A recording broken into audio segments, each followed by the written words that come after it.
This morning I woke up to the news that thousands of YouTube channels had been banned and others demonetized in a mass purge overnight.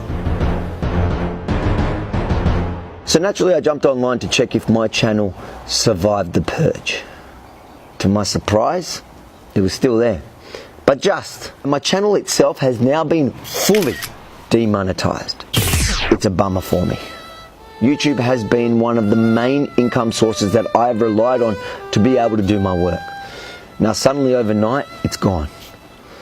So for those of you who are able to and willing, just imagine we managed to raise more monthly donations than YouTube was even paying me.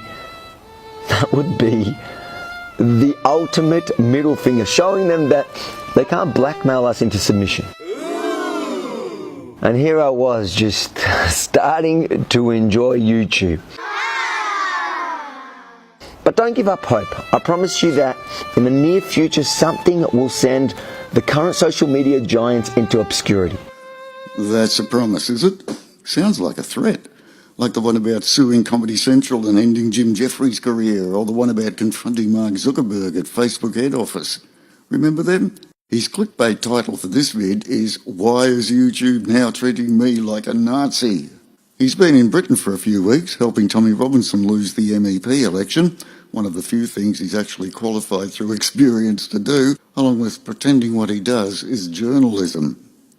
Censored. The one video they know will win Tommy the election. Proof Tommy Robinson protesters are just paid thugs. With no actual proof. Why did Nigel Farage really get attacked? He's a dick. Watch what happened when I met this vegan. No thanks.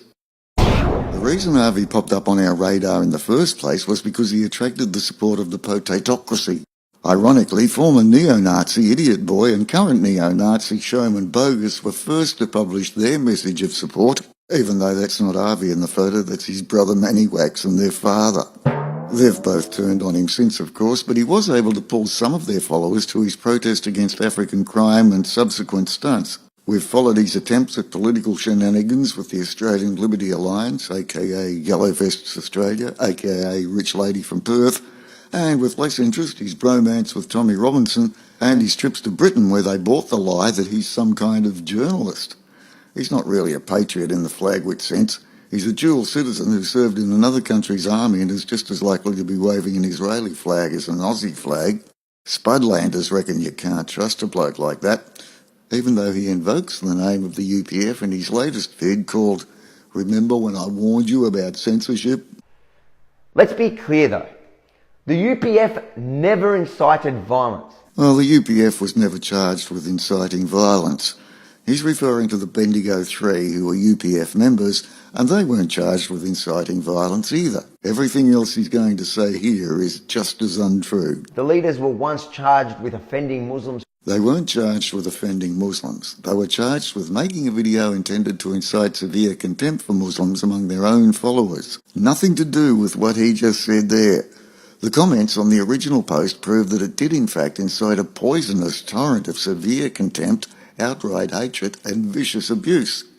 What's in question is if that was their intention. If it was, mission accomplished. If it wasn't, oh, what a coincidence. For conducting a mock beheading outside the site of a proposed mosque in Bendigo. And to top it off, it was outside a Bendigo City Council office. There's not much more he could have got wrong there. The who, the what and the where, which pretty much cancels out any need to know the when, the why or the how. That's not journalism. That's misunderstanding reality and making up your own version unencumbered by any factual information. That's pretend journalism. That's fake news. That's what happens when a gum-flapping Canadian tells Britain that Harvey is a citizen journalist from Australia, when in reality he's not even the full citizen and not a journalist's arsehole.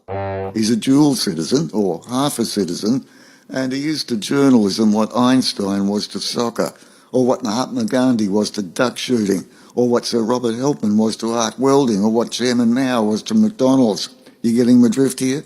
What cows are to tightrope walking, what Santa is to Easter, what the Idiot Boy is to the English language. You get what I'm saying here? Nothing. And to all you leftists out there telling me to go get a real job, well, guess what? I haven't. I'm a real citizen journalist.